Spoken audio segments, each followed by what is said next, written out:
I remember the day I met Grayson like it was yesterday. I was 24, sitting in a little dive cafe, sipping on the cheapest cup of coffee they had, trying to organize my scattered thoughts and figure out my next steps in life. Then, suddenly, he walked in, almost like a scene out of a movie, but there weren't any dramatic lights or background music, just the ring of the doorbell and the mix of stale coffee and the sharp scent of his aftershave. "Is this seat taken?" he asked, pointing to the chair across from me with a smile that could knock anyone off their feet. I played it cool, though my heart was racing. "Looks free to me," I replied, trying not to sound flustered by his unexpected appearance. We started chatting, and it was like we were made from the same mold. He was into all the quirky stuff I liked, from binge-watching cheesy TV shows to heated debates about the best pizza topping, pineapple by the way, which he defended passionately. Fast forward a bit, and suddenly we weren't just casually seeing each other, we were really dating. It felt like I'd known him my whole life. Before we knew it, we were talking about getting married. That's when things got complicated. His parents, well, they were a whole different story. Meeting them for the first time was like walking into a lion's den. They had this way of smiling at you while also sizing you up, as if they were deciding if you were worth their time. "So you're the girl Grayson can't stop talking about?" his mom asked, her tone sweet, but with an edge that made me feel uneasy. "Guilty as charged," I replied, trying to keep my nerves in check, even though her attitude was getting under my skin. It wasn't long before they laid down their rules, making it clear that Grayson and I needed to sign a prenup. Now, I'm no gold digger, and I certainly don't need anyone's money. But the way they went about it rubbed me the wrong way. "I'll sign your prenup," I said firmly. "But I've got one condition. If either of us cheats, the cheater pays the other $200,000. Grayson looked shocked, like I had just slapped him. "Babe, I would never cheat on you," he said, wide-eyed and serious. "Yeah, well, my ex said the same thing right before I caught him in the act," I shot back, making it clear this was non-negotiable. "So it's this or nothing." "This or nothing." He agreed, and his parents reluctantly did too, though they didn't look happy about it. They acted like they had just swallowed something bitter. We thought that was the end of the drama, but boy, were we wrong? One evening, we were cuddled up on our old beat-up couch, the one we had planned to replace 100 times but never did because it had become our spot. The TV was on, but we weren't really watching. We were too busy dreaming up plans for a trip to Italy, a trip we knew we couldn't afford, but were determined to make happen. "Grayson, think about it. The food, the wine, the art. We have to go," I said, my eyes lighting up with excitement. He laughed, pulling me closer. "Tessa, babe, you had me at food. But let's be real, our bank account is more camping in the backyard than romantic getaway to Venice." I playfully nudged him. "So we'll save up. We'll cut back on things we don't need, like, I don't know, your video games?" He pretended to be horrified. "Not the video games. Take my shirts, my shoes, even my coffee maker, but not the games." We laughed. That was us, always dreaming big but still grounded in reality. We didn't need anything fancy to be happy. Our joy was in the small things, like Grayson making breakfast on Saturdays. He couldn't cook to save his life, but somehow he had mastered scrambled eggs and toast, served with a side of terrible coffee. Still, I loved those mornings. "Hey, I'm thinking scrambled eggs today. What do you think?" he'd ask, already making his way to the kitchen. "Only if you promise not to burn the toast this time," I'd yell back, adding, "And I'm making the coffee." One day, the topic we had been dancing around finally came up. We were doing dishes together, a simple task that somehow felt special because we were doing it side by side. "Tessa," Grayson said, breaking the comfortable silence, "we need to talk about starting a family." I paused, a plate still in my hand.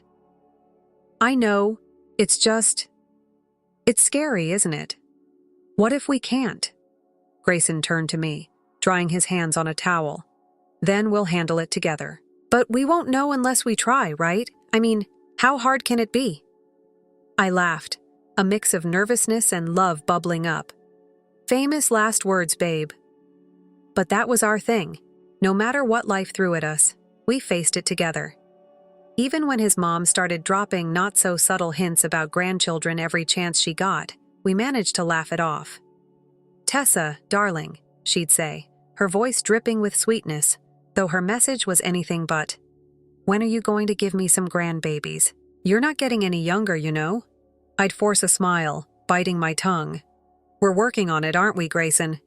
He'd always jump in to defend me. "Yeah, Mom, relax. These things take time." And that's just how things were with us.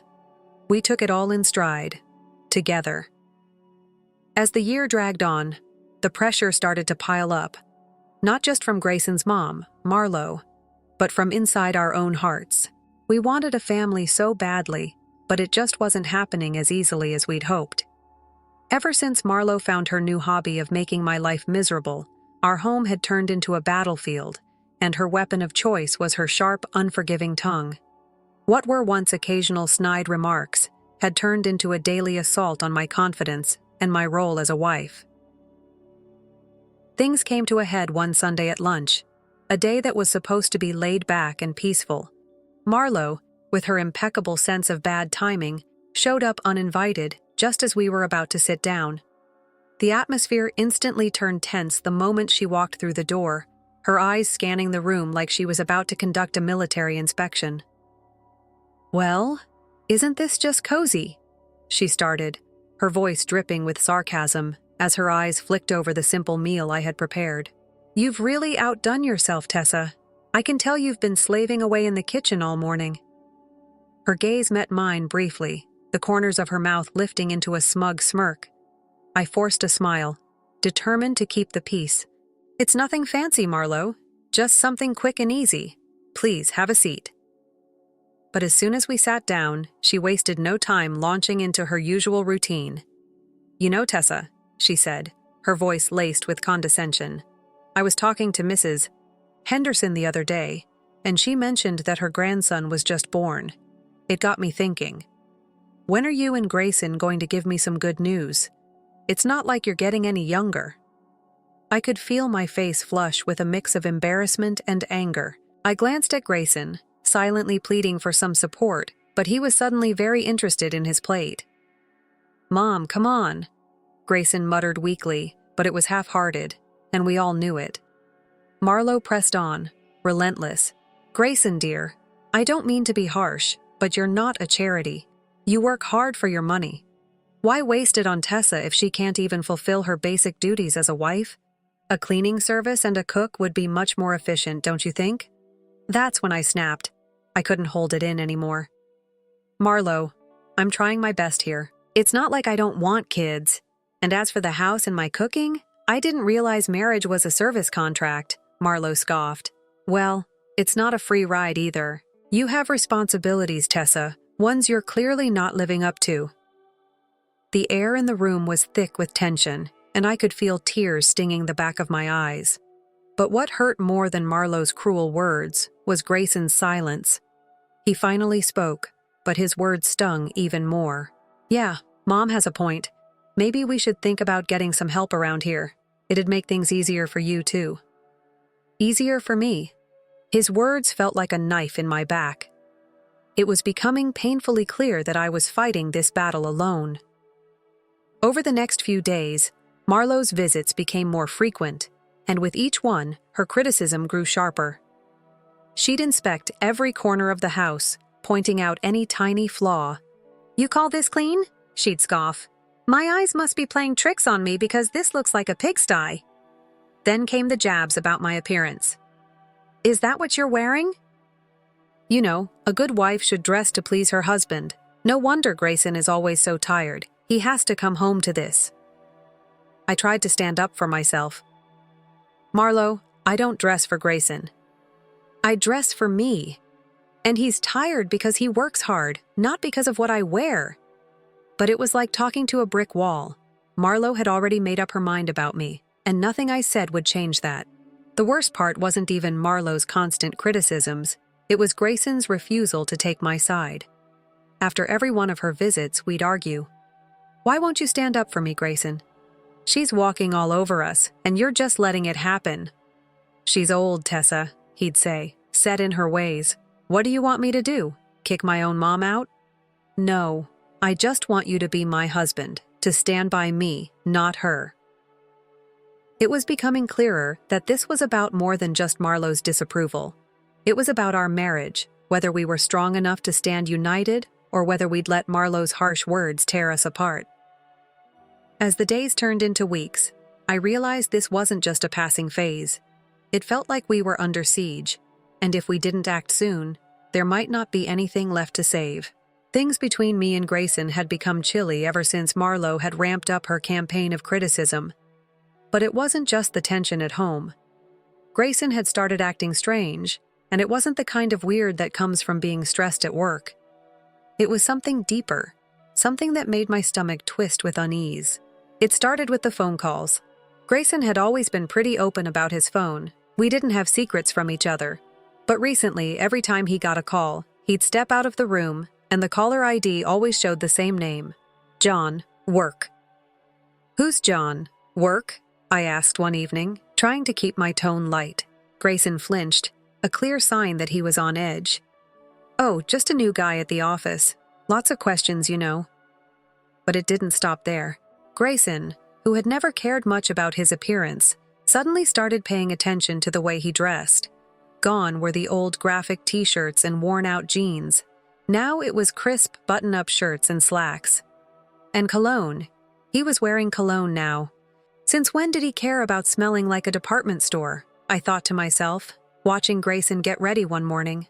The new clothes, the cologne, the sudden attention to his appearance. It wasn't like him. What's with the new look, Grayson? I asked. Got a job interview or something? I joked, trying to keep it light, but I couldn't shake the unease growing inside me. He smirked a little too quickly. Just felt like changing things up. No harm in that, right? But the changes weren't just about his clothes. The late nights at work were becoming more frequent. He'd text me another long one. Babe, sorry, this project's killing me. Won't be late, I promise. But the clock would tick past midnight, and I'd still be waiting, pretending everything was fine. I tried to dismiss it, convincing myself it was just work stress, but the feeling that something was wrong clung to me like a shadow. That's when I did something I never thought I'd do. I hired a private detective. It felt surreal, like something out of a bad TV show, but I had to know the truth. When the envelope arrived, I stared at it for what felt like hours before I finally opened it. The contents were as heartbreaking as they were damning. Photos of Grayson with another woman, their intimacy undeniable in each frame. They looked happy, wrapped up in a world that didn't include me. But it wasn't just the photos. The recording was the real dagger. I listened to their conversations, filled with endearments and plans. They weren't just having an affair. They were in love. Or at least Grayson was in love with her. I sat there, the evidence spread out in front of me, my heart breaking piece by piece. This was it. The proof that could shatter our marriage and anchor me in a stormy divorce, should it come to that. But I wasn't ready to confront him, not yet. I needed a plan, a way to navigate this wreckage with my dignity intact. For days, I carried the secret like a heavy stone, pretending everything was normal. Grayson continued his charade, and I played the part of the perfect wife, smiling, cooking, cleaning, all while the weight of the truth crushed me from the inside. Our conversations became rehearsed, each word measured carefully. We danced around the elephant in the room, pretending everything was fine. Everything okay, Tessa? You've been quiet lately, Grayson asked one evening, his concern sounding almost genuine. Yeah, just tired. Work's been crazy, I lied, the words bitter on my tongue. It was just another day. Until it wasn't. I was passing by Grayson's office when I heard voices. The door was slightly ajar, and I paused. It was Grayson and his mother, Marlowe. Their conversation wasn't casual. It was heavy, laced with something darker. I'm telling you, Mom, I can't do this anymore. It's not just about the kids. I've lost all feeling for Tessa. It's like we're roommates, not husband and wife. Grayson's voice came through, strained and tired. Marlowe's reply was sharp, her tone dripping with her usual disdain. Well, of course you feel that way. She hasn't given you a child. And let's be honest, what else has she brought to this marriage? But let's not rush things. My 68th birthday is coming up, and we wouldn't want to miss out on a generous gift from her now, would we? Her cynicism was like a knife twisting in my gut. They were plotting against me, using me until it was convenient to discard me. Grayson's voice turned cold, calculated. And after we get that nice, expensive gift, we can kick her to the curb, right? Exactly, dear, Marlowe confirmed, her voice oozing malice. Just play your part a little longer. I stood there, frozen. They were planning my exit from this family like it was a grocery list, and I was nothing more than a disposable item. The hurt ran deep, but with it came something else, a burning desire for revenge. They thought they could use me and throw me aside. They were wrong. I wasn't just a pawn in their twisted game. I was going to show them exactly what I was capable of. A few days later, during a family dinner, Marlowe, with her signature smirk, brought up her upcoming birthday. So, Tessa dear, what are you planning for my birthday? Something special, I hope? I met her gaze, my face a mask of calm. Actually, Marlowe, I was thinking of throwing you a dinner at the city's most luxurious restaurant, a night you won't forget. Her eyes lit up with greed, and she exchanged a quick, satisfied look with Grayson. They thought they had me cornered. Little did they know, I was already 2 steps ahead. Oh, Tessa, that sounds delightful. Just close family, you know, to keep it intimate, Marlowe said, her voice fake and sugary sweet. Of course, Marlowe. It'll be our pleasure, I replied, the words feeling like poison on my tongue. The weeks leading up to Marlowe's 68th birthday felt like a slow march toward my own personal D-Day. Every smug comment from her, every indifferent shrug from Grayson, only fueled my resolve. The plan was simple yet bold, straight out of a movie: host a lavish dinner under the guise of a loving gesture, then drop the bombshell. The night before the party, the tension at home was palpable. Grayson, completely oblivious to what was brewing, was lounging on the couch, scrolling through his phone. "Everything set for tomorrow?" he asked, not even bothering to look up. "Oh, you could say that," I replied, my voice calm, belying the storm raging inside me. The day of the party arrived, and as guests filled the luxurious dining room I had reserved, the air was thick with anticipation. My heart raced, not from nerves, but from the adrenaline coursing through me. Marlowe, basking in the attention as usual, lavished praise on the restaurant. "Oh, Tessa, you've outdone yourself. This place is exquisite," she exclaimed loudly enough for everyone to hear. As the meal progressed, the conversations felt forced, the laughter hollow. But I played along, knowing what was coming. As the dessert plates were cleared, the waiter discreetly approached me with the bill. $66,000, he whispered. Without a second thought, I handed over my card, the gesture unnoticed by most. Then, just as Grayson's smirk spread across his face, he decided it was time to make his move. "Tessa," he began, his tone cold and detached. "I think it's time everyone knew. I'm tired of this. Of us." The tension between us had been brewing for months, but Grayson's declaration caught me off guard. "I want a divorce," he said, his words hanging in the air like a toxic cloud. It sucked the noise out of the room, leaving only a suffocating silence. I sat frozen for a moment, my mind racing to process the weight of his statement. Before I could respond, Marlowe, ever quick to twist the knife, chimed in. "Well then, since that's out in the open, I think it's best you leave, Tessa. We're celebrating family tonight, and you're no longer part of it." The room went deadly quiet. All eyes turned to me, waiting for the inevitable collapse. But instead of crumbling, I stood with a calmness I didn't truly feel. Without a word, I nodded and walked out, the cool night air slapping me as I left behind the only life I had known for years. Each step home was heavy, the reality of what had just happened sinking in. By the time I reached the apartment, no, his apartment, a plan had already begun to take shape in my mind. There was no time for tears, no room for sorrow. I packed quickly, numbed by the cold resolve that had settled over me. This was the end of one life and the start of another. As I zipped up the last suitcase, my phone buzzed with a relentless vibration. I ignored it at first, but when curiosity got the better of me, I saw Marlowe's name flashing on the screen. Her voice, sharp and grating, immediately filled my ear. "Tessa, the payment didn't go through. You need to fix this now." Oh, the irony. In my preparations for the inevitable, I had blocked the shared account, knowing it would be the first thing Grayson would try to use against me. I let her words sink in, savoring the moment before replying calmly. "That's unfortunate, Marlowe, but since I'm no longer part of the family, as you so eloquently put it, you'll have to figure this one out." Her outrage exploded through the phone, her words screeching with venom. But to me, it was music. I could already imagine the chaos unfolding at the restaurant, the staff demanding payment, Marlowe throwing tantrums, and eventually, the arrival of the police to calm the scene. It was a fitting end to the sham my marriage had become. The next morning, with the divorce papers in hand, I returned to what used to be our shared home for one final time. As soon as I stepped through the door, the tension in the air was palpable. Grayson and Marlowe were already arguing, but when they saw me, their hostility turned into a united front. "You've got some nerve showing up here after last night," Grayson spat, his face a mask of disbelief and anger. Marlowe, ever the viper, hissed in agreement. "Ungrateful wretch! You embarrassed us in front of the whole city. Do you know how humiliating it was to have the police show up? People were laughing, filming."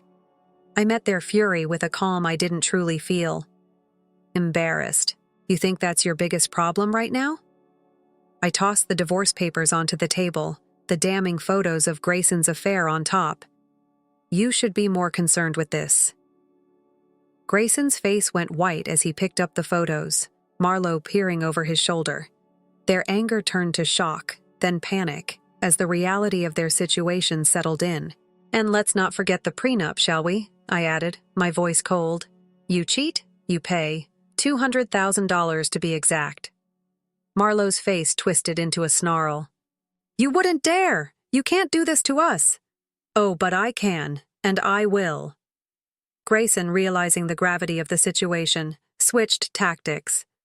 "Tessa, please, let's talk about this. We can fix it." I couldn't help but laugh, a bitter sound escaping my throat. "Fix it? You think you can undo all of this with a few words?" "No, Grayson, it's done." Marlowe tried her own manipulative approach, her voice softening as she oozed fake concern. "Tessa, darling, think about what you're doing. This will ruin us." I stared at her, my resolve unwavering. "That ship has sailed, Marlowe. You should have thought about that before." Their pleas grew more desperate, but I had already made up my mind. I was done being their pawn. In the end, Grayson had no choice but to borrow money from his parents to pay me. As I left the house for the last time, check in hand, I felt an unexpected lightness. The weight of their betrayal had been lifted, and I was finally free. With the payout, I secured a small but cozy place of my own. It wasn't grand, but it was mine, a sanctuary from the chaos of my old life. Life was quieter now, and I liked it that way. I had a job that kept me busy, friendly neighbors who waved in passing, and a little garden that I could tend to with care. But every now and then, a little tidbit of news from the old life would trickle my way. Just the other day, while grabbing coffee at a local spot, I bumped into someone from the old neighborhood. After the usual pleasantries, they leaned in, their voice dropping to a conspiratorial whisper. "Have you heard about the latest drama with your ex and his mom?" I raised an eyebrow, curiosity piqued. "Can't say that I have. Do tell." The gossip was delicious. Apparently, Grayson's new girlfriend wasn't faring too well with Marlowe. They fought like cats and dogs, and it made my situation seem like a walk in the park. As I walked away, coffee in hand, I couldn't help but feel relieved. Once, news like that would have left me spiraling, but now it was just another piece of someone else's drama. These days, my biggest worries revolve around whether my tomatoes will ripen before the squirrels get to them, or if I'll ever master yoga without looking like a newborn deer on ice. Life is simpler, quieter, and infinitely sweeter on this side of chaos. Story 2. My name is Ava Mitchell, and here is the tale of how I discovered that, particularly in the business world, family may occasionally be your toughest adversary. I gave our little family-run software company my all for 10 years, turning it from a struggling startup into a $50 million business. However, success has a way of bringing out the worst in people, even those who are meant to support you. I recall the early days of our family business, when it was simply a little computer repair shop in a strip mall, barely making ends meet. It was my dad's pride and pleasure, despite its challenges, and he had begun it 20 years earlier. Lauren, my sister, was always the star of the family. The top business school in straight A, Dad's fave. I was the silent one, though, the one who stayed behind to assist him while attending a nearby institution to earn a degree in computer science. "You're squandering your talent here, Ava." When Lauren would get home from school, she would say, "You ought to set greater goals." However, I saw something that none else did in that tiny store: potential. I was learning about the workings of the actual world, while Lauren was out researching theoretical business concepts. I was coding, making system corrections, and identifying market holes that nobody else was noticing. I created our first proprietary program, a straightforward yet powerful inventory management solution for small firms, during my last year of college. Although it wasn't revolutionary, it was reasonably priced, easy to use, and addressed a genuine need. Dad was first dubious, but his opinion changed when nearby companies began purchasing licenses. He responded, "Maybe you're onto something, kiddo."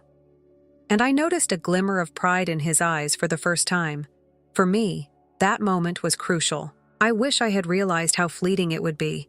The company started to expand while I was in charge. I gave our success my all, while working 14-hour days, 7 days a week. Lauren was working at a prestigious New York consulting business where she was moving up the corporate ladder.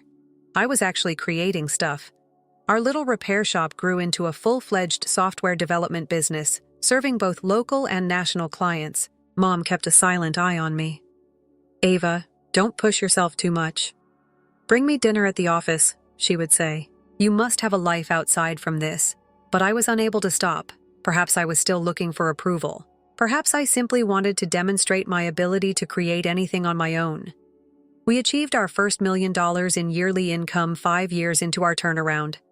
Lauren abruptly became interested in the family company once more at that point. At a family meal, she resigned from her well-known position and returned home. She announced her big news. With her business acumen, she displayed her signature confidence and remarked, "I think it's time I took my rightful place in the company. We have a great opportunity to advance the situation." Dad was virtually beaming. "That's fantastic, my love. Your expert touch would be quite helpful here." I tried to comprehend what was going on as I sat there with my fork hanging in midair. Lauren was now receiving the business I had created from nothing, as if it were an inheritance. I played along, swallowing my misgivings. Despite having no prior expertise in our sector, Lauren was named co-CEO. Dad maintained that having someone with her qualifications in charge would improve the reputation of our business. For the next 5 years, she was in charge of marketing and investor relations, while I continued to handle operations and product development. The anxiety increased along with our business. I continued creating new applications, fostering connections, and enhancing our offerings. Lauren, meanwhile, developed a persona for herself as the company's spokesperson. She took credit for inventions she had nothing to do with, collected honors for entrepreneurship, and spoke in interviews about being a woman in technology. We soared to $50 million in revenue. However, the power battle also did. Lauren started making choices without consulting me and omitting me from important meetings, systematically and slowly forcing me to the periphery of my own invention. Next came the celebration for Dad's 60th birthday, the night that made all the difference.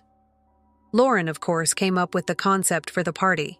She invited all of our business partners to the city's most costly hotel, where she had hired out the great ballroom. Actually, it wasn't a birthday celebration. It was actually a networking event. But Lauren liked to do that. There has to be a reason behind everything. I came early to assist with the setup, dressed simply in a black dress. Lauren gave me the disapproving glance I had been accustomed to over the years as soon as she saw me. "Would you not have been able to try harder?" She gave a hiss. "Ava, these are significant individuals." I chose to ignore her and concentrate on welcoming guests. Business leaders, investors, and family friends soon packed the space. With her well-practiced grin and trembling palms, Lauren handled the crowd like a politician. As usual, I remained in the background to see that everything went without a hitch. As I was beginning to unwind after dinner, Lauren clinked her glass to get attention. I anticipated a standard speech that paid homage to Dad, perhaps some sentimental recollections of childhood. Rather than that, she dropped a bomb that broke everything. "As we commemorate Dad's 60th birthday," she said, her tone assured and authoritative, "I believe it's time for Mitchell Tech to make some announcements." My stomach turned over. Alterations. The board has decided that in order to advance, the organization requires united leadership. She went on, her words like a blade cutting through the room. "Board sessions." "What?" "Board sessions. We've been slowed down for far too long by antiquated ideas and an aversion to change," Lauren continued. She fixed her gaze on me. "That's the reason. I shall be taking over as the sole CEO with immediate effect. It's time to let go of those things that don't further our development." The audience echoed with a murmur. As Lauren performed her corporate execution in front of our entire network, I sat there, frozen. "A few individuals were better suited for technical roles than leadership," she said, her voice brimming with phony pity. She was degrading me by talking about me. "Ava, my sister, has maintained our legacy systems to a satisfactory degree. But we need vision in the fast-paced industry of today. We require perfection. To be honest, Ava, you're just not suited for this kind of work." I look at my father. "Speak up, protect me," but he just nodded along, a proud smile on his face. Mom's hands were shaking a little on the table, but she kept her eyes down. Lauren wasn't done. "The fact is," she stated, raising her voice for dramatic effect, "you have no value in the modern business world, Ava. Your lack of formal business education and out-of-date beliefs have turned into a liability. It's time for you to move on politely." The room was suffocatingly quiet. I had hundreds of eyes on me, anticipating my answer. I sensed the sympathy, the condemnation, the unsaid. I concur with what Lauren said. Every sacrifice, every late night, everything I had created, in front of everyone, everything was being stripped away. I stood slowly. The sound of my chair scraping the floor cut through the silence like a gunshot. Everyone anticipated a scene, perhaps even some tears, a match of yelling. Rather, I just grabbed my purse, went to my dad's table, and set a small wrapped package down in front of him. "Dad, happy birthday." "Silently," I said. I turned and left after that, head held high, leaving the stairs, the sister who believed she had won that night, and the whispers behind. Surrounded by honors and patents bearing my name, I sat in my home office.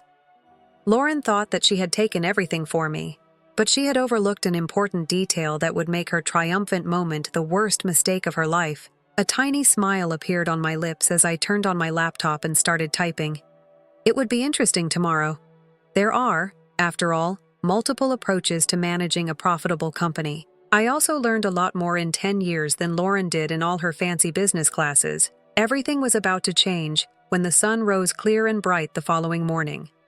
I arrived at the office early, before anyone else, and waited. At precisely 9 a.m., Lauren strode through the front doors with Dad beside her, both wearing triumphant smiles. Smiles that were about to be wiped off their faces. Ava Lauren's voice held a mix of surprise and annoyance. "What are you doing here? I thought after last night you'd have the dignity to stay home." I grinned, remembering the email I had written at 3 a.m. to every key client, partner, and employee of Mitchell Tech. "Just finishing up some loose ends, sister darling. But since you're here, we should certainly discuss about the company's future." "There's nothing to discuss," Dad interposed, his voice hard. "Lauren's in control now. The board has already authorized it." "Yes, the board," I said, bringing out my tablet. "Let's speak about it." I tap the screen, and the meeting room's primary display lights up with a paper. You see, while Lauren was busy preparing parties and conducting interviews, I was truly establishing this firm. Additionally, it appears that both of you have neglected a few things. I opened another document and, for emphasis, zoomed in. Let me start by reminding you that I hold 51% of Mitchell Tech's stock. Dad kept 50% for himself and gave Lauren and me equal shares of 25% each when we incorporated 10 years ago. However, Dad sold me 6% of his shares 3 years ago when we needed money for expansion. Dad, do you recall that day? You didn't manage the negotiations yourself because you were too preoccupied with Lauren's award ceremony. Thus, you did not properly study the documents before signing them. Their features were devoid of color. Lauren grabbed the conference table with her immaculately manicured hands. It's not possible, she said. Dad wouldn't. I interrupted, bringing up another paper, but he did. And that's not all. I clicked once more, and a new screen with court documents appeared. 80% of our income is generated by our core products. It is not Mitchell Tech's property. Mitchell Tech only has a licensing agreement that ends in, and it is held by my independent business, Innovate Solutions LLC. About 5 minutes ago, I looked at my watch. Dodd fell back on a seat.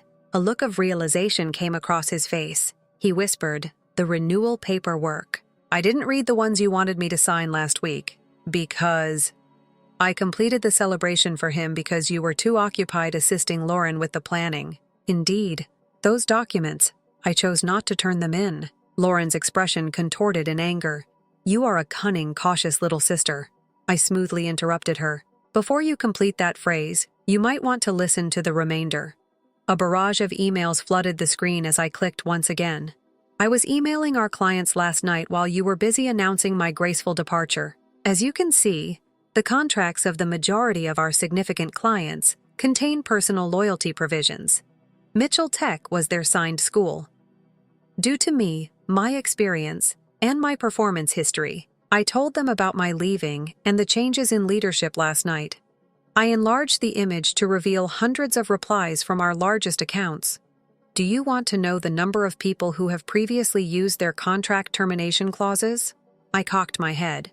Or how many of our best developers, who, incidentally, work for Innovate Solutions rather than Mitchell Tech, have already accepted jobs at my new company? Through the glass walls, there was silence. We observed workers congregating and exchanging rumors while checking their emails. Lauren hastily took out her phone and began scrolling through it, her flawless poise faltering. "This is impossible," she stumbled. "I can't take back what's mine." "Do you mean that?" Calmly, I said. "With your MBA and your father's blessing, you assumed you could easily take over. You believed you could get away with humiliating me in front of everyone." I straightened my clothing and stood up. "These are your alternatives, then." I paused to allow the impact of what I had spoken to sink in before continuing. Option 1. I take my clients, staff, software, and shares with me. You can explain to all the key individuals you invited last night why Mitchell Tech's worth suddenly fell to nothing, and the firm becomes a shell. In the last 10 minutes, Dad's face has aged 10 years. "What about the second option?" "Every week," he inquired. "Choice number 2.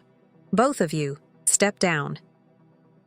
I inhaled deeply and looked calmly and unblinkingly into their astonished faces. "I assume complete command of Mitchell Tech," I went on. "Both of you retain your stakes in silent partners who get dividends but are not involved in business decisions. Lauren receives positive recommendations for her future job far away from here, along with a generous severance payout." Lauren's face took on an intriguing crimson hue. "Didn't you plan this out beforehand? You simply waited for the ideal opportunity to stab us in the back." I gave a little unhumorous laugh. "Lauren, no. I tried to be a nice sister and daughter for 10 years. Additionally, you both took me for granted the entire time. While you gathered praise for my efforts, I started this business from scratch. This is all I intended. About 12 hours ago, when you labeled me useless in front of everyone we know, I looked at my watch once more. It buzzed on my phone. Another notification of customer termination. There is not much time left. And what will it be?"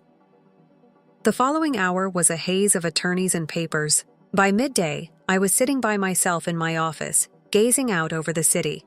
Now the business I had created was really mine. However, the triumph seemed pointless. Around me, family ties were in ruins. Like fallen crystal, trust broke. Mom came to see me that night. Her eyes were red from weeping. Was this how it had to end? Softly, she inquired. With a soft yet forceful voice, I looked her in the eye. They left me with no options.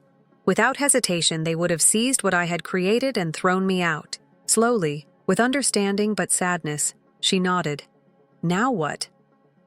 I turned my laptop in her direction and showed her the ideas I had previously created for new product lines, expansions, and innovations that I had been putting off. I let out a breath now, lighter than I had been in years. I'm building something larger now. This time, though, I accomplish it without the help of those who think I'm useless. After a year, Mitchell Tech quadrupled in value under my direct supervision.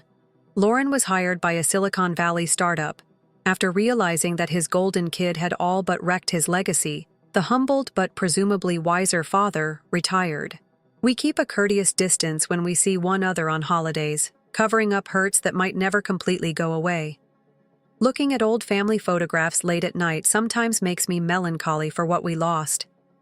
But then I think back to that birthday party night, the contemptuous expression on Lauren's face, and the way her father nodded in agreement with her harsh remarks. And in both work and family, I remind myself, respect is not something that is bestowed. That lesson came to them too late. My narrative made its way throughout the corporate world. I frequently hear murmurs at professional events, which serves as a warning against underestimating the wrong individual. That person is Ava Mitchell. They never complete the sentence. They are not required to. My accomplishments are self-evident. I was invited to speak at the graduation ceremony of Lauren's business school last week. The subject, Unspoken Advantages, the influence of underappreciated leaders. I smiled a little when I accepted the invitation. I'm already preparing my speech. I have a good story to tell after all. Under my direction, the business is still thriving. More significantly, though, I was at peace with the choices I made. Sometimes merely disproving others is the most powerful message you can convey, and occasionally the greatest. Getting revenge doesn't mean destroying other people. It's about getting so high that they are forced to acknowledge their own errors. I recall what my mother used to say to me while I sat here in my office with a view of the city. The finest kind of retaliation is success. However, wisdom is understanding when to give up on retaliation and begin pursuing personal development. She was correct. I'm over-seeking retribution. I now concentrate on creating something significant that will last beyond the trivial familial strife and jealousies. That wrapped birthday gift is still with me. I never handed Dad a picture album that chronicled the company's growth from a small repair business to its current state. I may give it to him at last when the wounds are sufficiently healed. As a silent reminder that our greatest assets frequently stem from the very qualities that others undervalue, it remains on my shelf until that time. Story 3. Raised by a single mother who never seemed to stop, Erica grew up in a small house on the suburbs of Detroit. Little more than a phantom in her mind, her father had abandoned her when she was only a toddler. To keep the lights on and food on the table, her mother, Lisa, spent long hours cleaning offices during the day and working as a server at night. Erica watched the wrinkles develop on her mother's face with a mixture of respect and grief. But Lisa never grumbled as the years went by. Even if her uniform smelled somewhat of cleaning products and oil when she got home late at night, she would still find time to fix her favorite pants or quiz Erica on her schoolwork. "You will do great things, child," she would say, smiling wearily as she brushed Erica's hair back. Larger than I could possibly be. Erica carried those words with her, making them the cornerstone of her goals. Even if it meant taking on extra work, Lisa was able to maintain Erica enrolled in respectable schools in spite of their difficulties. That wasn't something Erica took for granted. She put a lot of effort into her studies. After courses, she would spend hours in the library, nose deep in management and financial literature, determined to make her mother's sacrifices in high school matter. She was not content to merely survive. She desired to prosper. By the time she received her degree, her efforts had been fruitful. She was awarded a full scholarship to attend Michigan State University to study business management. College went by quickly. Erica kept her head down, balancing internships and homework, while many of her classmates partied into the night. With everything on her shoulders, she couldn't afford to take it easy. As a continual reminder of her motivation, she kept a photo of her mother in her dorm room. Even on the worst days, Erica found strength in the thought of Lisa in her worn work uniform, smiling despite her weariness. In search of possibilities in the big city, she packed her things into 2 bags and relocated to Chicago after graduating. When she got there, reality hit hard. Her apartment barely had enough space for a walk-in closet. She could hear every word of her neighbors' late-night conflicts since the walls were thin enough. There were times when she wondered if she had made the right decision, and dinner was frequently little more than instant noodles.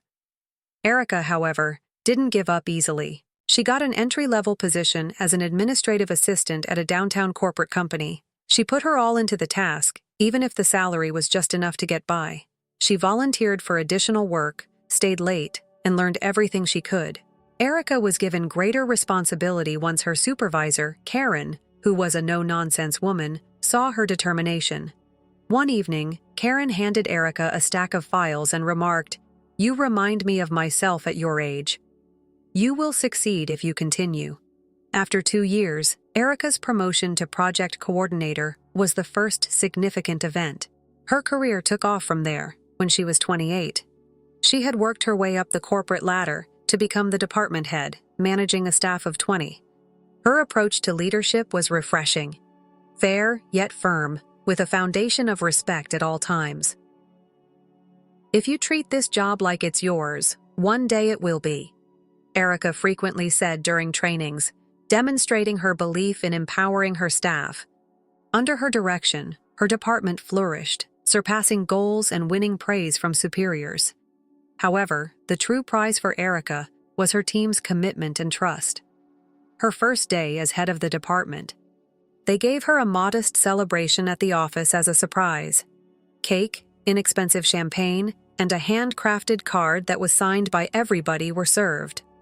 Although it was simple, it had great meaning for her. It brought back memories of those ramen-eating nights in her small apartment when she questioned whether she had made the right decisions. Erica never lost sight of her roots despite everything.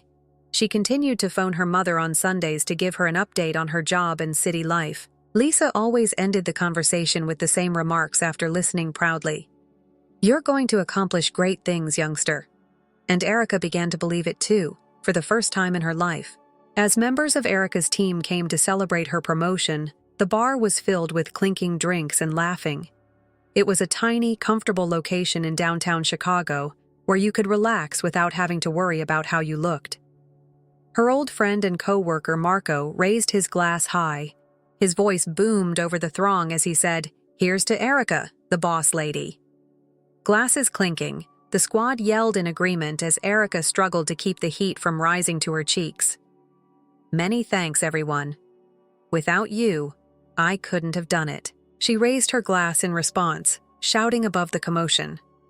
There was an obvious sense of friendship, a tribute to their years of respect for one another and their shared diligence. During this flurry of applause and laughing, Erica caught a glimpse of him drinking a drink while casually leaning against the bar. Before she could turn away, a cunning smile pulled at his lips as he met her eyes. He walked over. They moved with such assurance that people couldn't help but notice the joy. His voice was smooth but kind as he spoke. "What's the event?" "Just a little career milestone," Erica said, attempting to seem casual. "My department's new leader is me." His eyes glowed with real attention as he remarked, "That's impressive. It must be a difficult job. By the way, my name is Jake." She shook his hand and replied, "Erica." "Yes, it's difficult, but I've put a lot of effort into getting there." For what seemed like hours, they conversed. The bar's noise fades into the distance. Like Erica, Jake was a finance professional with a keen eye for statistics. Their talk flowed naturally, alternating between lighthearted jokes, city life, and job aspirations. By the end of the evening, Jake had won over half of Erica's squad, who teased him to stay for the next round. Erica and Jake began seeing each other more often over the course of the following few weeks. Long dinners replaced casual coffee dates, and soon Erica was spending most weekends at Jake's house. His apartment, a large, expansive room with floor-to-ceiling windows, high ceilings, and a movie-like view of the Chicago cityscape, was a sharp contrast to her own. In spite of its opulence, it possessed a coziness and comfort that Erica hadn't anticipated. Despite his success and charisma, Jake possessed a groundedness that Erica appreciated. He was quick to make her laugh, but he also paid close attention when she talked about her childhood memories or the difficulties she had at work.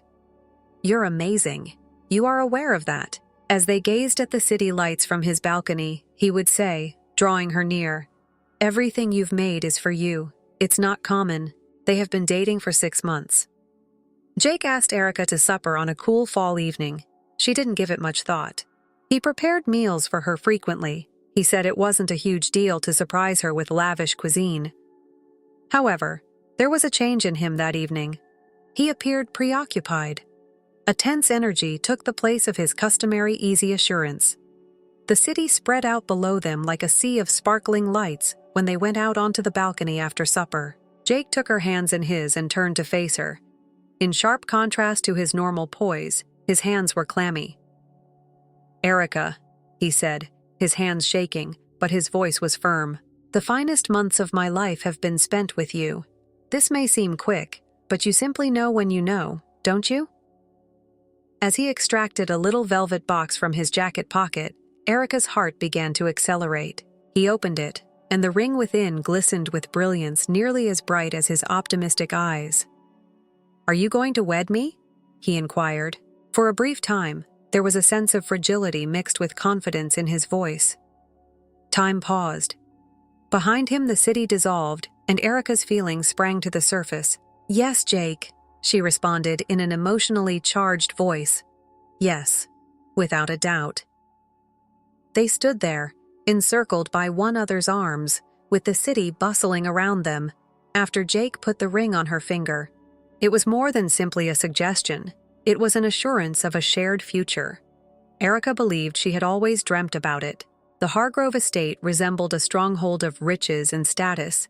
Its brick facade, draped in ivy, stretches far into the sky.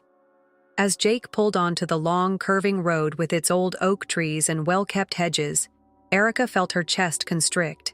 With its enormous arched windows, gargoyles perched on its borders, and an elaborate fountain in the front courtyard that seemed to gurgle with judgment, the house itself like something from a historical play. As he parked the car, Jake clasped her hand. His eyes showed his own apprehension, but his tone was light as he added, "You'll be fine." Despite her stomach churning, Erica forced a grin and nodded.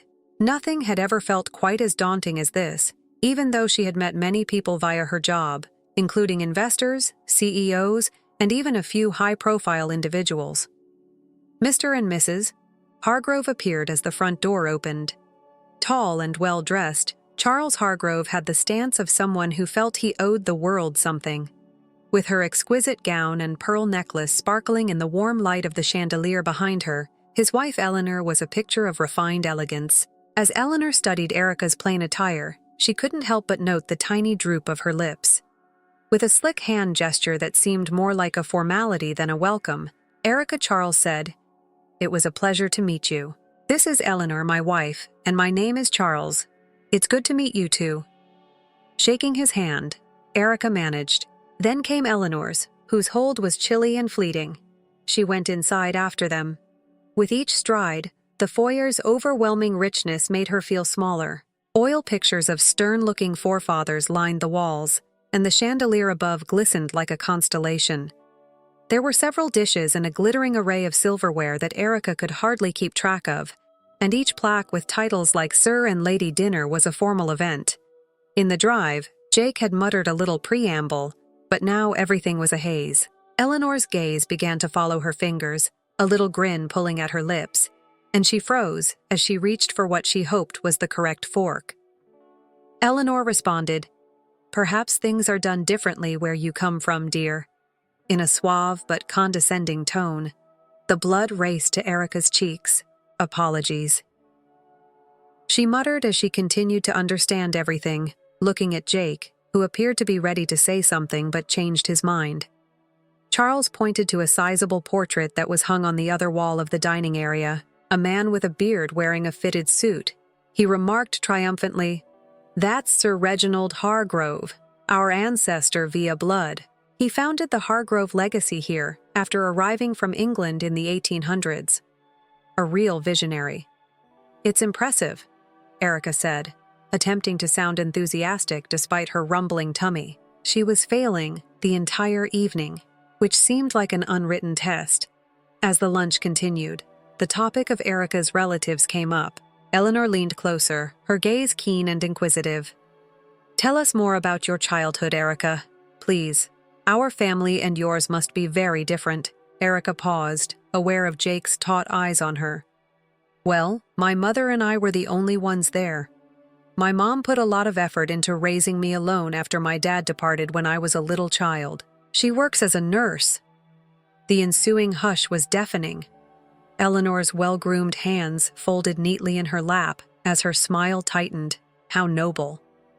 But her tone was everything but admiring when she eventually uttered it. Following supper, the Hargroves led Erica into the living room, where Charles was standing next to a large family tree that was framed in gold. He pointed to the map and remarked, "It's important to know where you come from. One of the pillars of our identity is our heritage," Eleanor added in a sharp voice.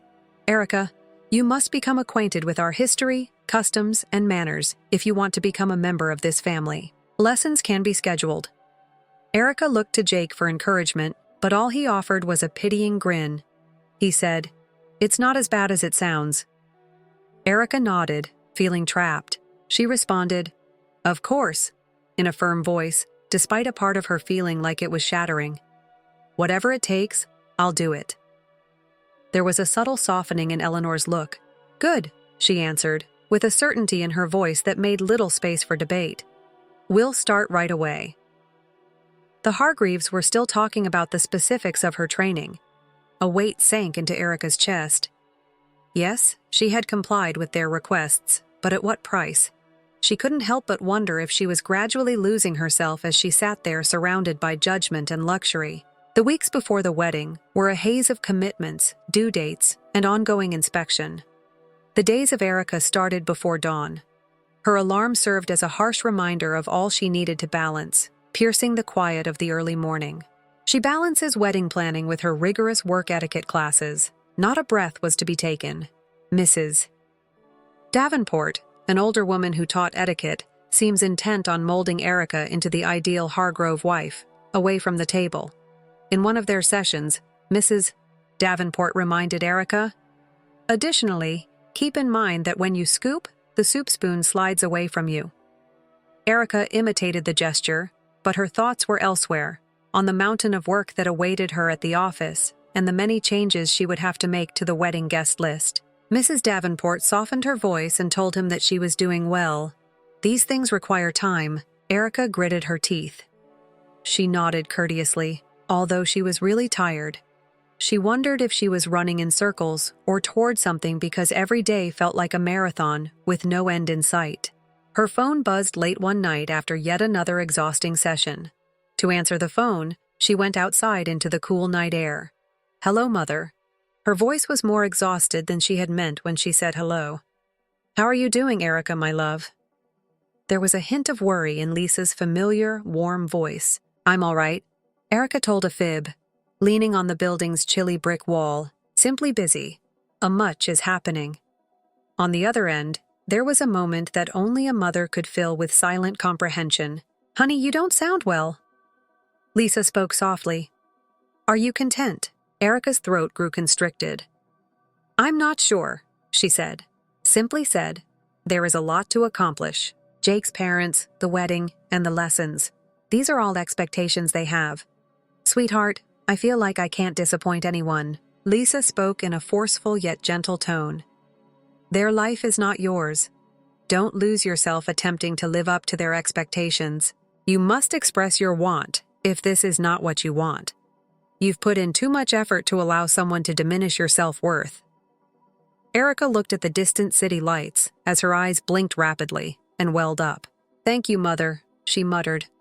"I'll work it out." However, the reality of her situation weighed down on her even more as she hung up.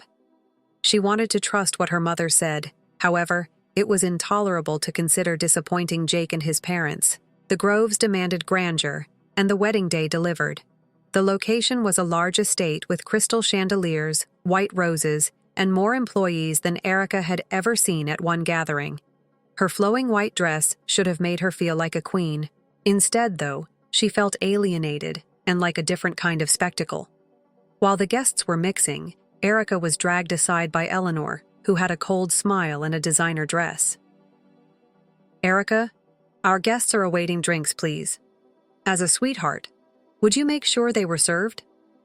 Erica blinked, astonished. "The staff, I assumed. No buts." Eleanor cut in, her voice piercing. "Take some initiative. This is also your wedding, after all." Erica complied reluctantly, lugging champagne trays from table to table. She forced a courteous smile at the guests, her dress dragging heavy and cumbersomely along the floor. Suffocating the entire room was the weight of the fabric, which reflected the weight of the day. Apparently unaware of her predicament, Jake and his friends laughed. However, Eleanor's voice cut through the noise as she went past his mother. "Tonight will be served by Erica. Don't you think it's good practice for her?" Erica's cheeks burned with embarrassment as the comment caused sporadic laughter. Her hands shaking, she walked toward Jake, unable to contain herself any longer. "At my own wedding, Jake, your mother is treating me like a servant. This is incorrect." Jake scowled. His face was not one of concern, but one of annoyance. "Don't cause a scene, Erica. Simply follow her instructions. It's not a big deal." "Not a big deal," she repeated, her voice rising. "This is supposed to be our day, Jake, and you're just standing there?" Jake sighed, taking a sip of his champagne. "Honestly, Erica, you should be grateful I even chose you. There were plenty of women who'd kill to be in your position. Stop whining." The words hit her like a punch to the gut. She gazed at him, her vision blurring, as the reality she'd been avoiding suddenly solidified. This wasn't love. This wasn't a partnership. This was a performance. And she was nothing more than a prop before she could fall beneath the weight of it all. Her mom appeared by her side, her presence grounding. Lisa placed a steadying hand on Erica's arm and leaned in close. "Honey," she whispered, "do you adore him? Do you truly want this?" Erica shook her head, her voice barely a whisper. "No, Mom, I can't do this." Lisa nodded, her mouth set with steely resolve. "Then let's go." And just like that, Erica found the fortitude to make the toughest decision of her life. The room grew hushed as Lisa moved to the center of the big reception hall, microphone in hand. The voices and laughing of the audience disappeared, replaced with an aura of expectation. Erica stood transfixed near the head table, her heart hammering as her mom's calm but forceful voice pierced through the tension. "Ladies and gentlemen," Lisa continued, her tone calm but forceful, "I'd want to take a moment to discuss something crucial regarding truth and pretend." Her gaze wandered across the room, ultimately falling on Charles and Eleanor Hargrove, who sat stiffly at their table, their smiles wavering. "Charles and Eleanor attended the same school as me," Lisa went on, her tone unflinching. Accents, regal titles, and ancestor pictures were non-existent in those days. Eleanor's mother worked as a waitress at the neighborhood diner, while Charles's father was a dedicated mechanic. They were decent individuals who were proud of their origins, honest and grounded. The titles, the paintings, the so-called English nobility, and the lineage you see here today are all fake. Like a wave, the muttering swept across the throng. Visitors looked at one another in disbelief, their gazes flitting to the Groves whose features had gone pale. Charles started to object, but Lisa stopped him with a hand gesture. She looked directly at Eleanor and stated, "You've built your lives on a lie, and now, while concealing your own truth, you've used that falsehood to disparage and condemn my daughter." Eleanor jumped up, her voice shaking with rage.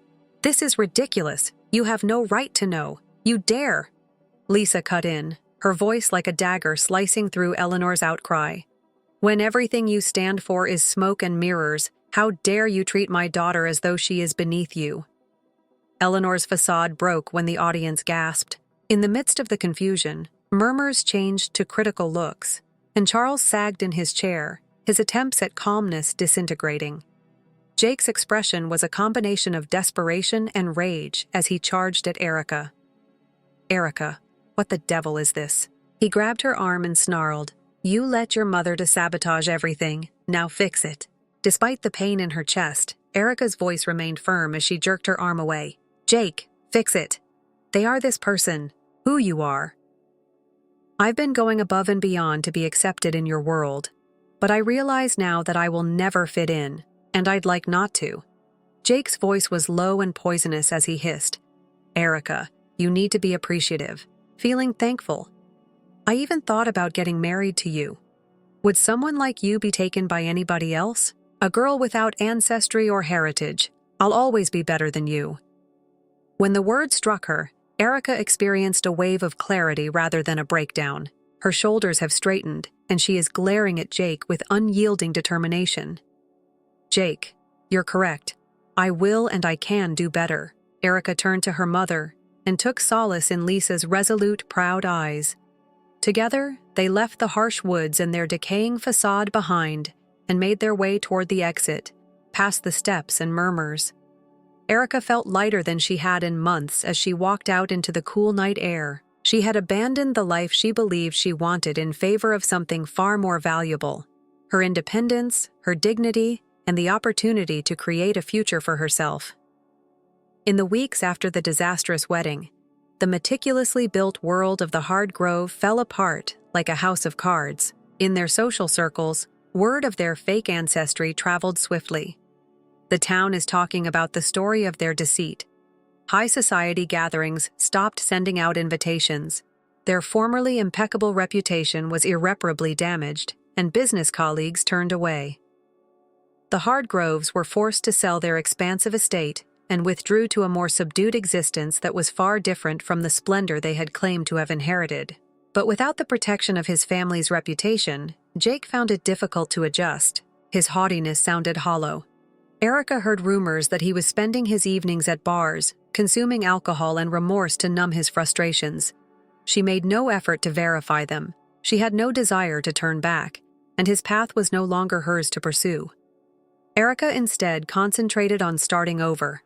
Going back to work was like entering a sanctuary. After learning about the wedding turmoil, her co-workers embraced her return.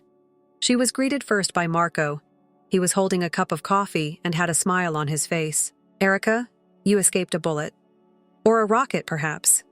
He gave her the warm cup while joking. "It seems that way." Erica laughed in response. "Regards, Marco." Her co-worker across the office, Jenny, added her voice. "You're brave, girl. Few individuals would have had the fortitude to leave like that." Warmed by their encouragement, Erica grinned. In months, for the first time, she felt appreciated and seen for who she really was, not for who she may marry. The workplace turned, become a haven of comfort, a reminder of the life she had created for herself. Erica met Brian during this period of recovery. At a small get-together of their common acquaintances, they were acquainted. A backyard BBQ on a balmy summer afternoon, nothing extravagant. Erica Ortiz was instantly drawn to Brian's laid-back demeanor, quick grin, and sincere kindness. He held out a hand and said, "You must be Erica. You've been talked about a lot. I swear, everything will be okay." "Thank you," said Erica, shaking his hand. "You are Brian too, master of the resident grill and sporadic beer enthusiast." He laughed as he spoke. The two of them struck up a casual chat that continued well after the sun had fallen because of his contagious sense of humor. As their bond grew, Erica discovered that she was captivated to Brian's straightforward way of life. She was welcomed with warm embraces and sincere smiles by his family when she first met them. Simply put, "We're thrilled that Brian has discovered someone who brings him such joy," his mother murmured, embracing Erica tightly. The chilly, critical atmosphere of the Hargrove estate with Brian was a sharp contrast to the coziness of their home. There were no false pretenses or demands to meet some impractical benchmark. They developed an organic and genuine bond while talking late into the night and laughing over takeaway. It didn't seem necessary for Erica to prove herself. She could well be. Meanwhile, Erica was still doing quite well at work. Her employer invited her into his office one afternoon because he had observed her leadership and determination. He handed a packet across the desk and added, "Erica, we've all been impressed with how you've handled yourself these past few months. Now is the moment for you to go forward. Congrats. You've been elevated to the position of Director of Operations." Erica was proud of the news. It was more than simply a job title or salary. When she left the workplace that day, it was in appreciation of her perseverance and hard work. For the first time in a long time, she felt fulfilled. When Erica looked back on her trip, she saw how far she had come. She had left a life that didn't fit with her principles, gracefully handled the repercussions, and created a life where she was liked and appreciated for who she really was. She sat with a cup of tea on the balcony of her little but comfortable apartment, looking out at the city lights and grinning. She had barely settled in. It was her creation, and she was genuinely at ease for the first time.